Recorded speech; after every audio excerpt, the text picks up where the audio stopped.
अल्लाह के नाम से जो सबसे ज्यादा मेहरबान और रहम करने वाला है। सूरह अल बकरा के हमारे सफर के दूसरे पार्ट में आपका स्वागत है। ये कुरान का सबसे लंबा और सच में सबसे गहरा अध्याय है। इस भाग में हम इंसानों पर नेजिल हुए ईश्वरीय मार्गदर्शन का पता लगाना जारी रखते हैं। ये विश्वास, कानून, सब्र और धार्मिकता का संदेश है। ये आयतें हमें हमारे दिलों और हमारे बनाने वाले के बीच के शाश्वत संबंध की याद दिलाती हैं। हमें गहराई से सोचने, समझने और हमें दी गई बुद्धि के अनुसार जीने के लिए कहती हैं। आइए हम खुले दिमाग और नेक दिल से इस अगले अध्याय में प्रवेश करें, ज्ञान और अल्लाह की निकटता की तलाश करें। सूरह अल बकरा में मुख्य विषय आयत 1 से 2 कुरान को मार्गदर्शन की पुस्तक घोषित करता है। 3 तरह के लोगों का परिचय देता है: ईमान वाले, अविश्वासी और पाखंडी।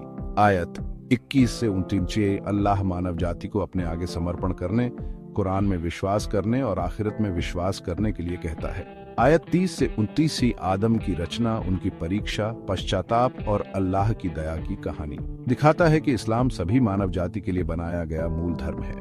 भाइयों और बहनों, समय से पहले की खामोशी में, जब धरती अभी तक इंसानी हाथों से अछूती थी, एक पवित्र आदेश स्वर्ग से गूंजा।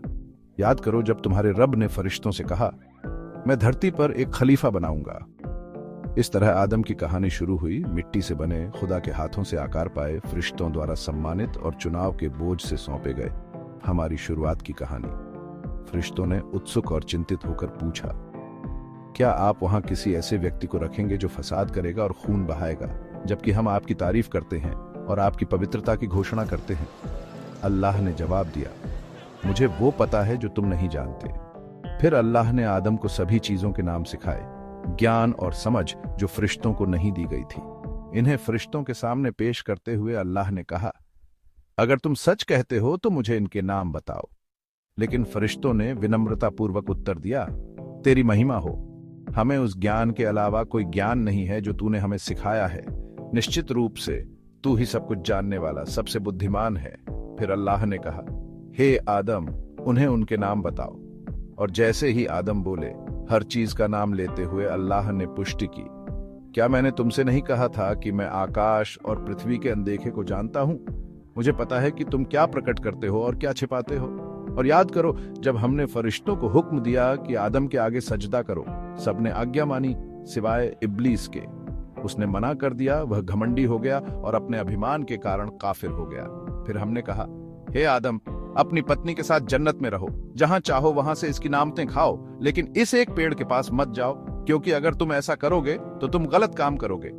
लेकिन शैतान ने उन्हें धोखा दिया, जिससे उनका पतन हुआ और उन्होंने अपनी शांति की जगह खो दी। और इसलिए हमने घोषणा की, जन्नत से उतरो तुम सब, एक दूसरे के दुश्मन बनकर। धरती पर तुम्हें कुछ समय के लिए घर और जीविका मिलेगी। फिर भी अपनी दया में तुम्हारे रब ने आदम को तौबा के शब्दों से प्रेरित किया और इसलिए उसने इसे स्वीकार कर लिया। सचमुच वह सबसे ज्यादा माफ करने वाला, सबसे ज्यादा मेहरबान है। अंत में अल्लाह ने कहा, नीचे उतरो तुम सब, और जब मेरी तरफ से तुम्हारे पास हिदायत आएगी, जो कोई भी मेरे मार्गदर्शन का पालन करेगा उसे कोई डर नहीं होगा, न ही वह दुखी होगा। लेकिन जो लोग सच्चाई से इनकार करते हैं और हमारी आयतों को अस्वीकार करते हैं, वे आग के लोग होंगे, जहां वे हमेशा रहेंगे।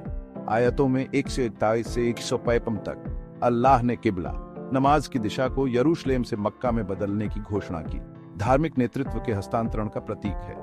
आयत 154 से 251 तक एक मजबूत मुस्लिम समाज के निर्माण के लिए निर्देश। ओ नमाज, रोजा, झकात, तीर्थ यात्रा, हज और जिहाद, न्याय, वफादारी, आर्थिक निष्पक्षता, ब्याज, जुआ, शराब पर रोक, इन कानूनों का उद्देश्य सामाजिक क्षय को रोकना और एकता बनाए रखना है। आयत 208 अल्लाह की शक्ति और मृतकों को जीवित करने की क्षमता पर प्रकाश डालता है। अदृश्य में विश्वास और आखिरत में जवाबदेही पर जोर देता है। आयत 261-223 अल्लाह के रास्ते में ईमानदारी से खर्च करने के लिए प्रोत्साहित करता है। ब्याज आधारित लेन देन के खिलाफ चेतावनी देता है। निष्पक्ष व्यापार और वित्तीय नैतिकता के लिए दिशा निर्देश प्रदान करता है। आयत 200 मुख्य मान्यताओं को दोहराता है। अल्लाह, पैगंबर, आखिर, ताकत, माफी और दया के लिए दिल से दुआ के साथ खत्म होता है। उन चुनौतियों को दर्शाता है जिनका सामना शुरुआती मुस्लिम समुदाय कर रहा था। निष्कर्ष, सूरह अल बकरा व्यक्तिगत आध्यात्मिकता और सामुदायिक विकास दोनों के लिए एक व्यापक मार्गदर्शिका है। यह ईमान वालों को सिखाता है कि कैसे ईश्वरीय मार्गदर्शन पर खड़े रहें, पिछली कौमों की गलतियों से बचें, एक न्यायपूर्ण और नैतिक समाज का निर्माण करें, चुनौतियों के लिए आध्यात्मिक और सामाजिक रूप से तैयारी करें। यह एक बुनियादी सूरह है जिसने इस्लामी मान्यता, कानून और समाज की रूपरेखा तैयार की। आदम की कहानी सिर्फ पहले इंसान की कहानी नहीं है। यह दया, पश्चाताप और हमारे बनाने वाले के पास वापस जाने के रास्ते की याद दिलाता है।